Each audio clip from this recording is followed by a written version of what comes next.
Hello guys, good morning. This is the last day here at Davao. I-check natin yung inayos natin. So ayun guys yung inayos natin water station. So ayan, tingnan mo naman ang ganda ng view dito. Napapalibutan siya ng bundok. Alright. So ayun guys, ito yung inayos natin. Okay na lahat. So nagpalit tayo ng mga laman ng FRP.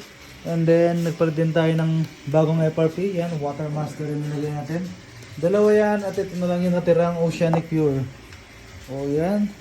Tapos mga tagas inayos din natin. And then ayan, nagpalit din tayo ng UV light, membrane.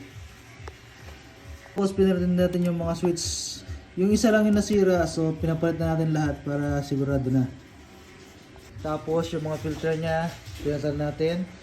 Mga 1 micron, 20 micron, 10 micron, sediment, carbon yan. Palitan lahat yan. Tapos yung APC yan, napalitan yan. Pero yung laman lang. Ito yung bagong APC. Yung takip na palitan. Ito yung luma. Kasi, wala siyang patente na pagbabaklasan. Pero okay naman siya, maandar naman siya. Yung frente nag-automatic off and on. Tapos mga level switch, yan, nais natin. Tsaka yung float valve. Guys, hindi ko na isa-isahin pa. Basta ito is overall maintenance ng water station dito sa Davao. So yun, sa mga gusto magpa-service o magpa-install ng water station, just PM me, Jobet Sikat, at your service, ma'am and sir.